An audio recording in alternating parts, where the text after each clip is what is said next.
Hi, and thanks for tuning into my YouTube channel. Today I'm going to be talking about how to navigate life as a new single mom. My name is Susie, and I'm a certified trauma recovery coach specializing in narcissistic abuse. And I've been a single mom for almost 10 years now. My kids were actually very little when I began the divorce process. They were both under the age of 3. So I can completely understand the feelings of overwhelm and just trying to figure out how are you going to manage doing things on your own when you've previously had a partner alongside of you to shoulder some of that responsibility. So I put together some helpful tips for you that worked well for me, and a lot of these things I still continue to do to this day. So I hope that they're tips that you can take with you and keep with you for a long time. Number 1, I'll go ahead and just jump right into this. I've got a total of 8 helpful tips. Number 1 is just accepting that this is going to be a difficult season. When you first get divorced, if you were in an unhappy relationship, with which most of you were, you have feelings of elation and happiness, and then you quickly realize, holy cow, what do I do now? How am I going to manage life? And it's hard, there's an adjustment period for yourself, there's an adjustment period for your kids, and you're just in kind of a hard season. When I was going through my divorce, I had a magnet up in my medicine cabinet that said, if you're going through hell, keep going. I think it's a Winston Churchill quote. But it just reminded me when I looked at it that this is temporary, and yes, this is a hard season, but if I keep going and keep carrying on, I will get through this. It's not forever, and it wasn't, and I ended up coming out better and stronger on the other side, which I know that you will too. Number 2 is to do all the things while your kids are away at their dad's. By no means do I mean you should exhaust yourself and work yourself silly while your kids are gone, but I know for me personally, I had a lot of feelings of guilt and sadness that I was losing time with my kids and that they weren't always going to be under my roof. So what made me feel better during this time when they were away was to try to get all my household chores done. The cleaning, the errand running, grocery shopping, cooking, all of those things that take up my time and that I didn't want to be doing when they were with me, I try to take care of when they were away. And that way when they would return, all my focus and energy could be on them and make sure that they were doing okay. One of the biggest things that is time consuming as a single mom is just trying to get food on the table and taking the time to prepare meals and to cook. So one thing that helped me a ton was to designate a time of the week to do meal planning and meal prep. So every Sunday morning I would take about 3 or 4 hours, and once my groceries were in the house, I would cut up the fruit and vegetables for the week. I would prepare the proteins that we needed for our meals. So if we were having tacos, I would make the taco meat. If we were having chicken breasts, I would go ahead and get them marinating. Anything that you can do to simplify your weeknights when you come home, if you work, that you can just simply heat up food and get it on their plates and not spend so much time trying to prepare a meal from start to finish. And also remember, you can keep it really simple. It's totally acceptable to have cereal for dinner one night if you're absolutely strapped and don't have time to make food. Be gentle with yourself in that area. So that's number 2, is doing all the things while the kids are at their dad's. Number 3 is creating routine and structure for your kids. So kids thrive on knowing what each day is going to bring, and naturally they're going to feel a little bit turned upside down when they're starting to go between households. So if you can create as much structure and routine as possible, that's just going to set them up for a better adjustment and help you, feel like you are giving them the support that they need. I would encourage you, if you aren't using a paper calendar, to consider using a paper calendar where you can write down what the parenting schedule is. You can show the kids which days of the week they're going to be with you, which days they'll be with their dad. You can put their activities on the calendar, obviously, and just keep yourself organized so that, everyone feels like, they're not living in constant chaos. One other thing that helped as well was if you have little kids and you do a lot of back and forth with the schedule, I would refer to the length of time that they were going to have before they saw their dad in the number of sleeps. So if it was 3 nights or 3 days from when they would see their dad, I would say you're going to see him in 3 sleeps. And that seemed to help them understand, you know, timing and things like that. So if you have little kids, that might be something that's helpful.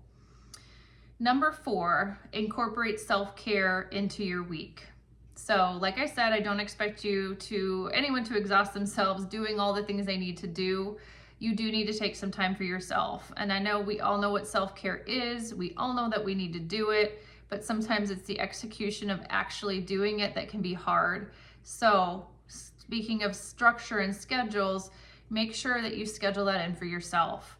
And I recommend a minimum of 1 hour each week that's just designated you time, whether that's taking a walk in nature or getting a massage or having a bath every Friday night with a nice glass of wine, and maybe you turn on a show on your phone and just relax, or music, or whatever you want to do.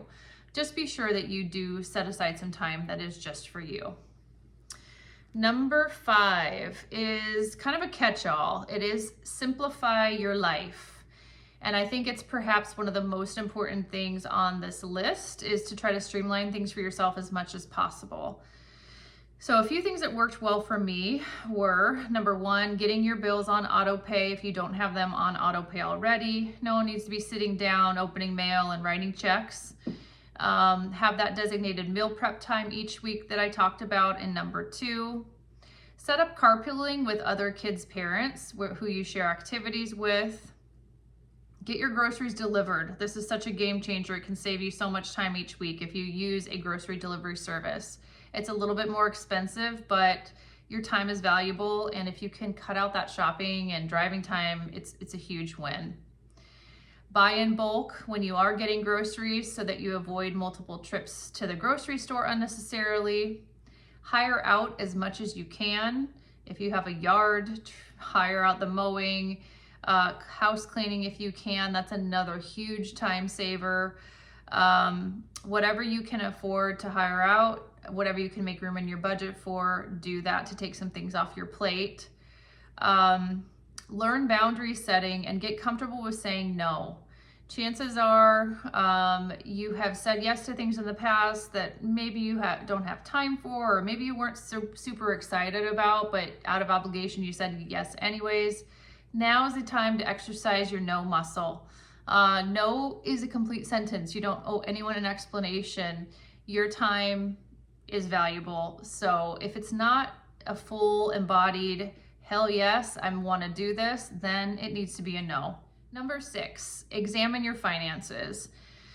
Money can be one of the biggest stressors when you split households and suddenly you are under a lot more financial constraint than you used to be in the past.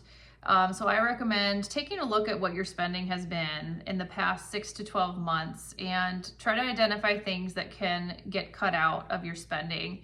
I know when I first looked through my statements, I cut out a lot of things and I was able to save a lot of money and direct that money elsewhere. Like I said, if you can direct that money towards things that take things off your plate, like cleaning, lawn service, those types of things, that's a huge win.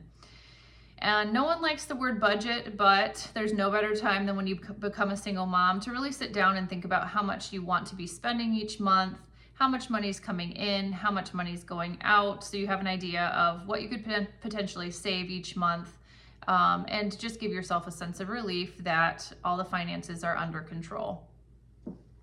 Number 7 is build your support system and get comfortable asking for help. There's a reason why that statement of it takes a village to raise children came out. It's because it really does. And as a single mom, you're going to need help and you're going to need support, whether that's family or friends or neighbors. Get that support system in place and find people that you're comfortable with leaving your kids with for a period of time if you need help. You can also find reasonably priced babysitters. I relied a lot on just teenage neighbors.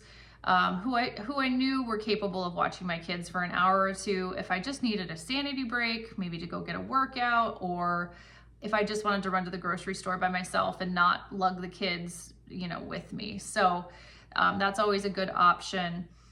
Also consider finding a single mom support group. Oftentimes you can find other moms who understand what you're going through and who may even want to exchange help with you sometimes. So maybe sometimes you can take their kids and vice versa.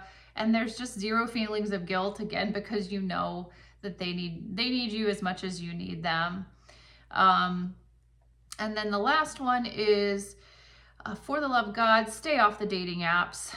When you're a newly single mom, you may feel ready to date. I know I didn't want to hear that either. I felt like I had been unhappy for quite some time. So the idea of dating was super exciting and finding somebody that I clicked with, but I was by no means ready to date for, I would say, at least a year to a year and a half after I divorced. So you'll know when the time is right for you. But at a minimum, I would say try to have these things that I've listed off taken care of. Take the time to heal and to grieve and to process things before you start swiping on dating apps. There's plenty of time for that, and there are plenty of fish in the sea. So take your time getting into dating. So those are my tips that I have. Again, I'll go through them. Number 1 is accept that this is going to be a tough season. Number 2, do all the things when the kids are at their dad's. Number 3, create structure and routine for your kids. Number 4, incorporate self-care into your week. Number 5, simplify your life as much as possible. Number 6, examine your finances.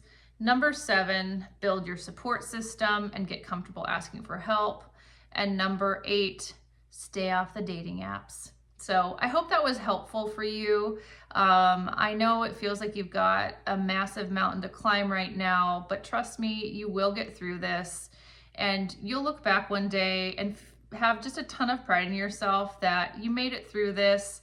You'll admire how much strength you had, and you will just feel all the much better for that. So hang in there, keep moving forward. You've got this. If this resonates with you and you would like to talk further about what working together with me might look like, I will post the link to my website in the video notes, so feel free to click on that. You can book a free discovery call with me where we can chat and see if we would be a good fit to work together. Like I mentioned, I am a certified trauma recovery coach specializing in narcissistic abuse, with lots of years of lived experience that goes along with my education. So I would love to walk beside you as you navigate life, whether that's going through divorce, navigating a challenging relationship, navigating single mom life, difficult co-parenting, all those topics I am very well versed in and would love to support you along the way.